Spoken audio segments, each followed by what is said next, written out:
खाने से 30 से ज्यादा बच्चे बीमार हो गए हैं। जी हाँ, यहाँ पर मेला लगा था, जतरा मेला लगा था, जिसमें चाउमीन खाने के बाद 30 से ज्यादा बच्चे बीमार हो गए हैं। आपको बता दें कि गंभीर हालत में सदर अस्पताल में उन्हें भर्ती कराया गया है। डॉक्टर ने सभी बच्चों को इलाज के लिए यहाँ पर उसका इलाज किया जा रहा है। और टेमकी में आयोजित जतरा मेला में इन्होंने चाउमीन खाई थी, जिसके बाद ये सब बीमार हो गए हैं। और इसी खबर पर ज्यादा जानकारी के साथ हमारे संवाददाता विकास तिवारी हमारे साथ जुड़ गए हैं। विकास, चाउमीन खाने से 30 से ज्यादा बच्चे बीमार हो गए हैं, मामले को लेकर विस्तार से क्या जानकारी है आपके पास? जी बिल्कुल, लातेहार सदर थाना क्षेत्र का यह मामला है। यह आरागुंडी गांव के पास एक टेमकी पकरार गांव है। वहां पे जतरा मेला जो प्रत्येक वर्ष जिउतिया पर्व के बाद लगता है, उसी में बच्चे इकट्ठा हुए थे मेला में। और वो लोग एक ठेले पर चाउमीन खाए और चाउमीन खाने के ठीक 2 से ढाई घंटे के बाद उन लोगों में असर दिखने लगा और लोग धीरे धीरे आक्रांत होने लगे। सभी बच्चे का उम्र 3 से 15 वर्ष के बीच का है और सभी लोग जैसे ही पीड़ित होने लगे तो लोगों द्वारा, स्थानीय लोगों और जनप्रतिनिधियों के द्वारा उनको सदर अस्पताल लाया गया आनन फानन में। वहां पर उनकी समुचित इलाज की जा रही है और वे अभी सभी लोग खतरे से बाहर हैं। 10 बच्चे ऐसे हैं जिनकी स्थिति थोड़ा ज्यादा खराब थी, तो उनको डॉक्टर अपने ऑब्जर्वेशन में रख के इलाज कर रही है। जी ठीक है, यहाँ पर डॉक्टर जो है वो ऑब्जर्वेशन में रख के इलाज कर रही है। स्थिति जो है इस वक्त ठीक बताई जा रही है इन बच्चों की। बहुत शुक्रिया तमाम जानकारी साझा करने के लिए। नजर बनाए रखिएगा। और अब आगे बढ़ेंगे। इसी बीच रांची से बड़ी खबर सामने आ रही है। आपको बता दें कि 3 सेनाओं के अध्यक्ष का झारखंड दौरा है। जी हां, सीडीएस अनिल चौहान रांची आएंगे। दोपहर 3 बजे रांची एयरपोर्ट आएंगे सीडीएस और 19 सितंबर को डिफेंस एक्सपो ईस्ट टेक का उद्घाटन करेंगे। आपको ये जानकारी दे दें कि रांची में पहली बार 3 दिवसीय आयोजन इसका होने जा रहा है।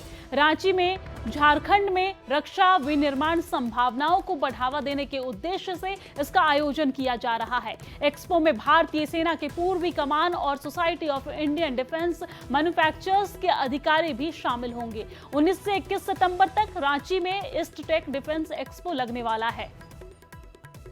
और इसी खबर पर ज्यादा जानकारी के साथ हमारे संवाददाता ओम प्रकाश हमारे साथ जुड़ गए हैं। ओम प्रकाश, मामले को लेकर क्या कुछ जानकारी है, क्योंकि तीनों सेनाओं के अध्यक्ष झारखंड के दौरा पर आने वाले हैं और यहाँ पर एक बड़ा सम्मेलन होने जा रहा है, बड़ा कार्यक्रम होने जा रहा है। बता दें कि जो सीडीएस हैं अनिल चौहान, वो आज रांची पहुंचने वाले हैं, लेकिन अब 3 बजे नहीं, करीब 1 बजे का वक्त जो है वो बताया जा रहा है कि उस दरमियान जो है वो सीडीएस रांची पहुंच सकते हैं।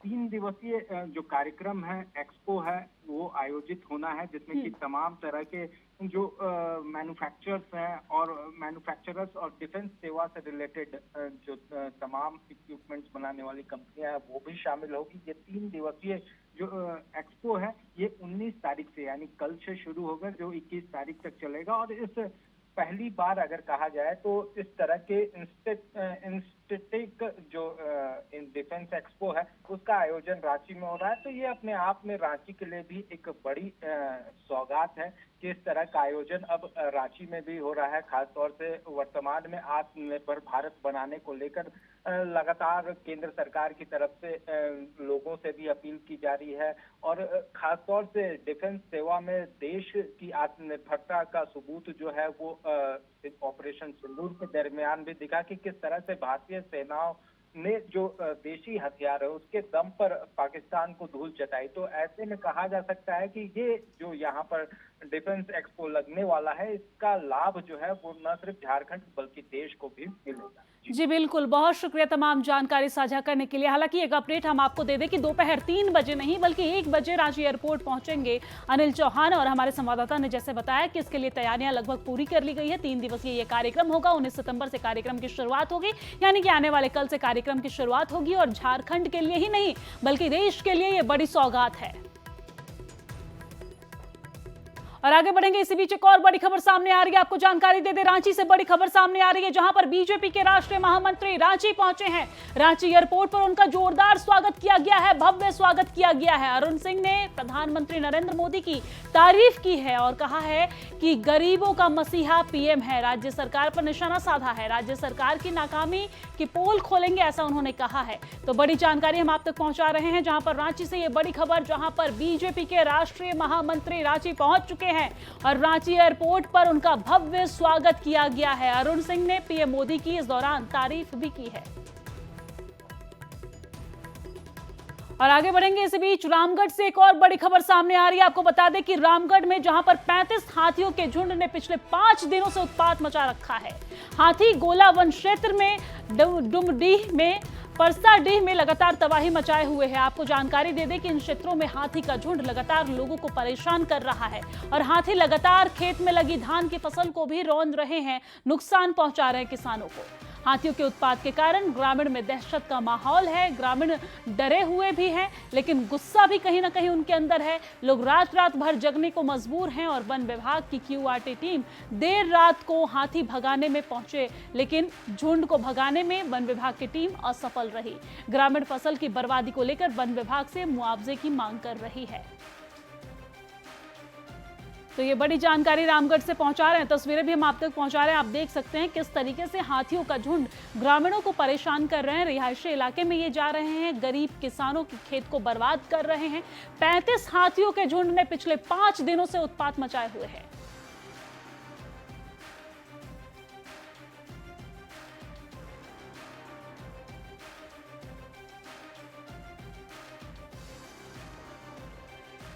तो 35 हाथियों की टीम जो है वो पिछले 5 दिनों से उत्पात मचाए हुए है। ग्रामीणों में डर है, दहशत है, लेकिन कहीं ना कहीं गुस्सा भी है और मुआवजे की मांग वो कर रहे हैं।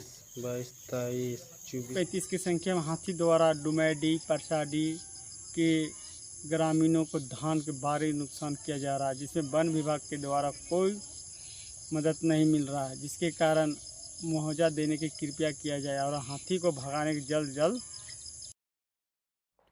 और अब खबर हजारीबाग से है, जहां के बरही थाना क्षेत्र में वन विभाग की टीम को दुर्लभ प्रजाति का पक्षी बरामद हुआ है। जी हां, ये पक्षी अपने अनोखी आदतों, खास तौर पर बच्चों के लिए प्राकृतिक तौर पर डायपर जैसी व्यवस्था करने के कारण अंतर्राष्ट्रीय स्तर पर अत्यधिक मांग में रहता है। और इस दौरान वन विभाग की टीम ने एक तस्कर को भी गिरफ्तार किया है, जिसके पूछताछ जिससे लगातार की जा रही है और जांच में वाहन के नंबर प्लेट महाराष्ट्र की निकली है, लेकिन वो फर्जी पाई गई है। वन विभाग अधिकारी का मानना है कि यह कार्रवाई अंतर्राज्यीय तस्करी नेटवर्क से जुड़ी हुई है। बरामद पक्षी को सुरक्षित रखकर वन्य प्राणी केंद्र भेज दिया गया है। अधिकारियों ने कहा है कि आरोपी के खिलाफ वन्य जीव संरक्षण अधिनियम के तहत सख्त कार्रवाई की जाएगी और नेटवर्क से जुड़े अन्य लोगों की पहचान भी की जा रही है। द्वारा कुछ एक्जोटिक बर्ड्स जिनकी संख्या 100 से ऊपर थी और उसके साथ वाइल्ड लाइफ प्रोटेक्शन एक्ट के शेड्यूल 1 में जो सुरक्षित प्राणी हैं, वन्य प्राणी हैं, पाइड हॉर्न के साथ एक व्यक्ति को पकड़ा गया है। तो गाड़ी को सीज कर लिया गया, व्यक्ति को जेल भिजवा दिया गया है। लेकिन उसके साथ शेड्यूल 1 स्पीसीज का पाया जाना एक गंभीर प्रकृति का अपराध माना जाता है और वाइल्ड लाइफ प्रोटेक्शन एक्ट के सेक्शन 51 में एक बहुत ही गंभीर अपराध की तरह से देखा जाता है। तो इसमें 7 साल तक की लोगों को सजा हो सकती है।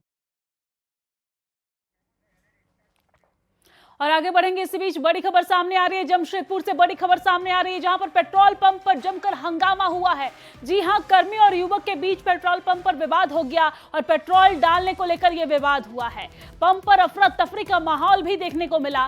पंप मालिक और प्रशासन मौके पर पहुंचे हैं। आपको जानकारी दे दी कि साक्षी थाना क्षेत्र का यह पूरा मामला बताया जा रहा है।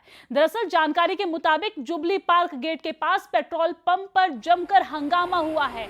आपको बता दें कि युवक ने पेट्रोल पंप पर आरोप लगाया है, पेट्रोल कर्मी के ऊपर यह आरोप लगाया है कि कार की 50 लीटर की टंकी है, लेकिन कर्मी 58 लीटर तेल डालने का दावा कर रहे हैं।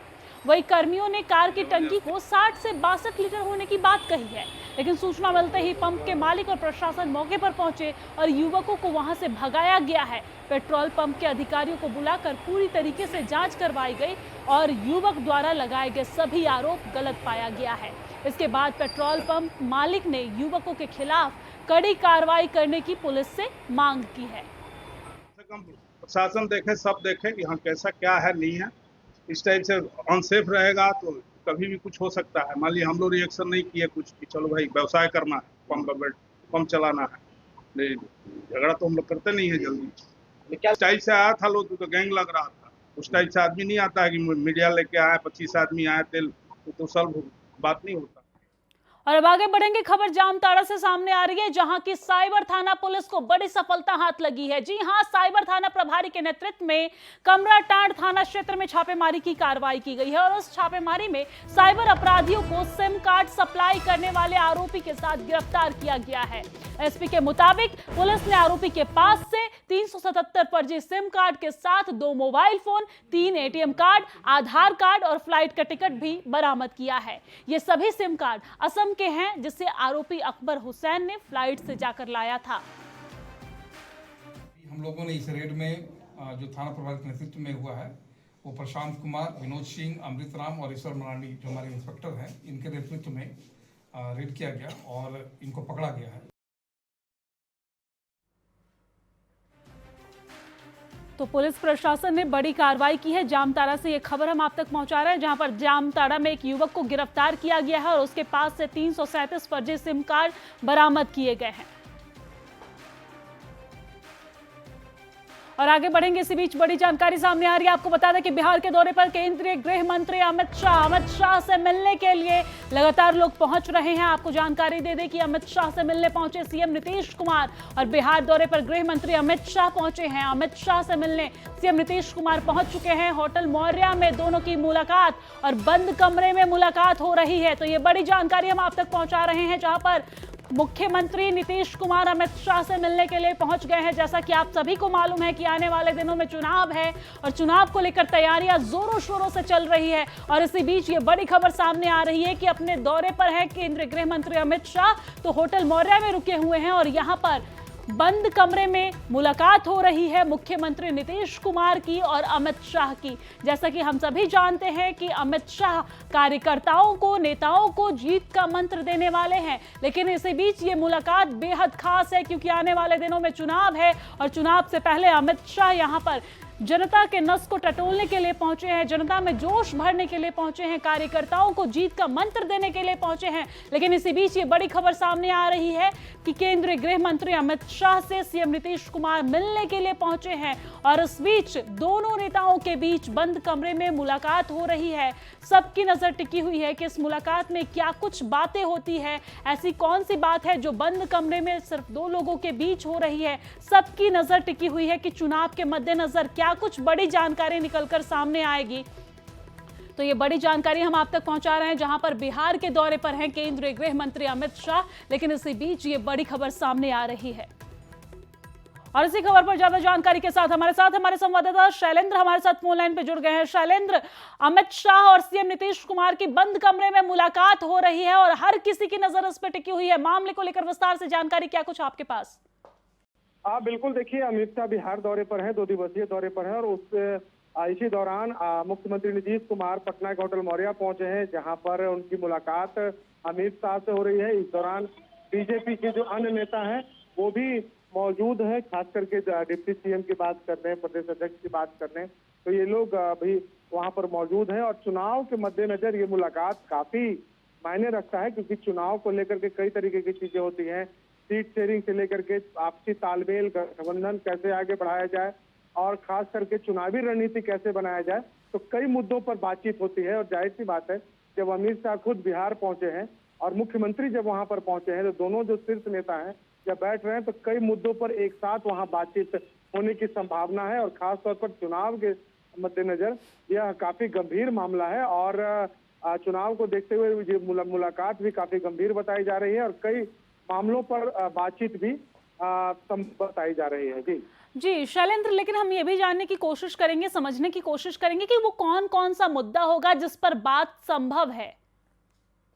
देखिए, सबसे बड़ा जो मुद्दा है इस वक्त एनडीए के लिए, वो एक सबसे पहला और सबसे बड़ा मुद्दा सीट शेयरिंग का है। या हालांकि जो एनडीए के लोग हैं वो कहते हैं कि हमारी बातचीत बहुत आगे तक हो चुकी है, तो संभावना है इस बात पर भी चर्चा होगी।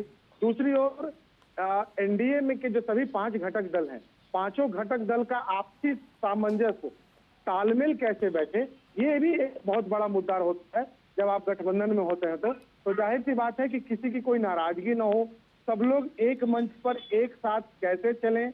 और जीत के लिए जो अमित शाह की जो रणनीति है, क्योंकि कई राज्यों का चुनाव जो है अमित शाह कराते हैं, कई राज्यों में प्रचंड बहुमत भी बीजेपी को मिली जब अमित शाह ने रणनीति बनाई। तो ऐसे परिस्थिति में जो अमित शाह ने जो ब्लूप्रिंट तैयार किया है, उस ब्लूप्रिंट को अपने सहयोगियों को वो बताएंगे। और जाहिर सी बात है कि जब नीतीश कुमार है, जो सबसे बड़े बीजेपी के साथ सबसे बड़े दोनों सहयोगी दल हैं, दोनों शीर्ष नेतृत्व है, तो जाहिर सी बात है कि इन मुद्दों पर भी बातचीत होगी। सीट शेयरिंग के साथ साथ आपसी जो तालमेल है उस पर भी बातचीत की संभावना है। जी बिल्कुल शैलेंद्र, देखा जाए तो अमित शाह को राजनीति का चाणक्य कहा जाता है और राजनीति के चाणक्य जब बिहार पहुंचते हैं और बिहार में चुनाव है और ऐसे में वहां एनडीए घटक दल के नेताओं के साथ बातचीत करते हैं तो बेहद दिलचस्प हो जाती है यह मुलाकात और हर किसी की नजर इस मुलाकात पर टिकी हुई है। आप भी नजर बनाए रखिएगा, कोई अपडेट आता है तो हम आपसे जरूर लेंगे। बहुत शुक्रिया तमाम जानकारी साझा करने के लिए। और चलिए अब रुख करते हैं झारखंड की खबरों की तरफ। जमशेदपुर से खबर सामने आ रही है, जहां पर जमशेदपुर के गुलमूरी पुलिस ने पर्स छिनतई करने वाले गिरोह का खुलासा किया है। आपको जानकारी दे दें कि 24 घंटे में 3 महिलाओं से छिनतई के मामले का खुलासा करते हुए पुलिस ने मुख्य आरोपी को गिरफ्तार कर लिया है। गिरफ्तार आरोपी महिलाओं को अकेले देखकर छिनतई की घटना को अंजाम देता था। इससे पहले भी ये जेल जा चुके हैं और ये छिनतई गिरोह का मुख्य सरगना है, जिसे पुलिस प्रशासन ने गिरफ्तार किया है।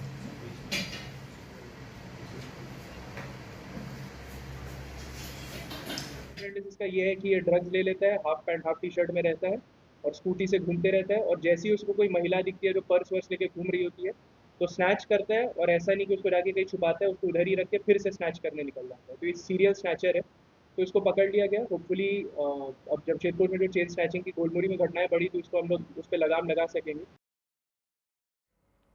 मॉनसून की मार सिस्टम लाचार। जी हां, झारखंड में कई दिनों के बाद धूप नजर आई है, लेकिन मौसम विभाग के मुताबिक आने वाले दिनों में मौसम में बदलाव संभावित है। मौसम विभाग ने उत्तर पूर्वी और उत्तर मध्य भागों के कुछ स्थानों पर भारी बारिश को लेकर चेतावनी जारी की है। कुछ स्थानों पर ठनके के साथ बारिश की आशंका भी जताई गई है। ज्यादा जानकारी दे रहे हैं हमारे संवाददाता ओम प्रकाश, उनकी रिपोर्ट देखिए। भले ही लंबे समय के बाद झारखंड की राजधानी रांची की आज सुबह धूप खिली हुई नजर आ रही है, लेकिन मौसम विभाग के अनुसार आने वाले दिनों में एक बार फिर मौसम में बदलाव हो सकता है। अगर आज की बात की जाए तो उत्तर पूर्वी और उत्तर मध्य भागों में कुछ स्थानों पर भारी बारिश की भी संभावना जो है वो जताई गई है। खासतौर से अगर बात की जाए तो हाल के दिनों में जिस तरह से मौसम के तरफ से अगर बारिश की बात की जाए तो लगातार बारिश से जनजीवन जो है वो ज़रूर प्रभावित हुआ है। वहीं मौसम विभाग के अनुसार आज जिन स्थानों पर बारिश होगी वहां पर तेज गर्जन और 30 से 40 किलोमीटर प्रति घंटे की रफ्तार से हवाओं के चलने के भी अनुमान जो है वो जाहिर किया गया है। उसके साथ ही 19 और 20 दिसंबर को भी राज्य के कई जिलों में बारिश जो है वो देखने को मिल सकती है। 22 सितंबर को मौसम शुष्क रहने के आसार हैं। मौसम विभाग की तरफ से अलर्ट जारी करते हुए कहा गया है कि लोग जो हैं वो सावधान रहें, सतर्क रहें, बारिश और वज्रपात की समस्या से बचें और बारिश के मौसम में और जब वज्रपात हो रही है तो पेड़ों के छांव के नीचे ना रहें, ऐसे में उनकी जान जो है वो खतरे में पड़ सकती है। तो मौसम विभाग की तरफ से ये अलर्ट जो है वो जारी किया गया है। हालांकि राजधानी रांची का मौसम आज जो है वो खुला रहने का अनुमान है, वहीं तापमान में भी इजाफा जो है इन दिनों देखने को मिल रहा है। रांची से न्यूज़ 18 के लिए ओम प्रकाश। और आगे बढ़ेंगे, खबर गिरिडीह से सामने आ रही है, जहां पर गिरिडीह से ये बड़ी खबर, उसरी वाटरफॉल में अचानक से पानी का तेज बहाव के कारण 4 युवक यहां पर फंस गए हैं और चारों युवक घूमने के लिए आए थे।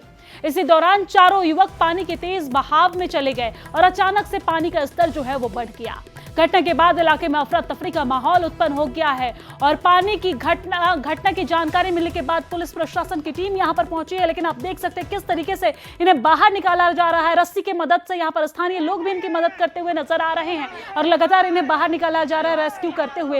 ये पानी के बीच में गए थे और अचानक से पानी का स्तर बढ़ गया, जिसकी वजह से 4 युवक यहां पर फंस गए हैं। घटना की जानकारी मिलते चलते ही पुलिस प्रशासन की टीम यहां पर पहुंची, स्थानीय लोगों की टीम यहां पर पहुंची और इन्हें सुरक्षित बाहर निकाला गया है। लेकिन हम देखते हैं कि लगातार प्रशासन की तरफ से अपील की जाती है कि जैसे ही बारिश और बाढ़ की स्थिति आए आप अपने घर के बाहर अनावश्यक यात्रा न करें, नदी नाले के पास न जाएं। लेकिन ये 4 युवक अचानक से पानी के तेज बहाव में फंस गए। जैसे ही वो पानी के बीच में गए, पानी का स्तर बढ़ गया और ऐसे में वो वहां फंस गए। पूरे इलाके में अफरा तफरी मच गई और रेस्क्यू करके इन्हें बाहर निकाला गया है।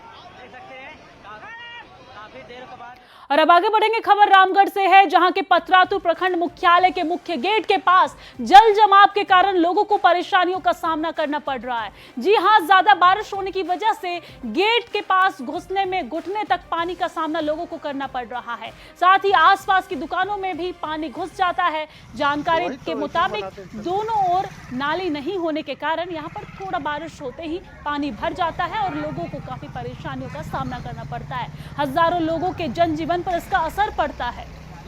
मैं मौजूद हूँ पतरातू प्रखंड मुख्यालय के पास। आप देख सकते हैं यहाँ पे पतरातू प्रखंड मुख्यालय का ये मुख्य द्वार है और वहाँ पर जल जमाव के कारण लोगों को खासा परेशानियों का सामना करना पड़ता है। 42 पंचायत का ये प्रखंड है, जहाँ से हज़ारों लोग यहाँ पर विभिन्न कामों के लिए आते हैं, खास करके विकास संबंधी काम के लिए, राजस्व संबंधी काम के लिए। लेकिन देख सकते हैं मुख्य द्वार के पास ही पानी इतना भरा हुआ है कि लोगों को परेशानी होती है और ज़्यादा बारिश होता है तो पार होना मुश्किल हो जाता है। कुछ स्थानीय लोग हैं जिनसे हम बात करने वाले हैं। प्रखंड मुख्यालय का मुख्य गेट है, यहाँ जल जमाव है, कैसे दिक्कत नहीं होती है? बहुत लोगों को दिक्कत होती है क्योंकि यहाँ निकासी के लिए कुछ नहीं है, नाला यहाँ का टूटा हुआ है, इसी कारण निकासी नहीं हो पाता है। अच्छा, तो ये पानी जल जमाव हमेशा होता है बारिश होने पर? लगभग 1 साल से तो लगातार हो रहा है। अधिकारियों को आपको जानकारी नहीं दी है? अधिकारी तो इसी रास्ते से अधिकारी लोग आना और जाना इसी रास्ते से करते हैं, लेकिन कोई असर नहीं अभी तक तो ऐसा नहीं लग रहा है।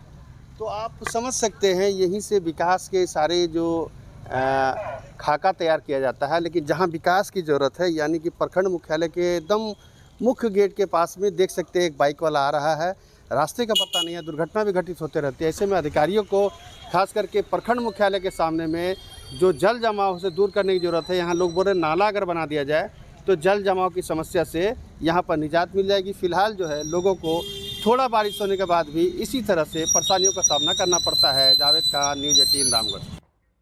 और जोहार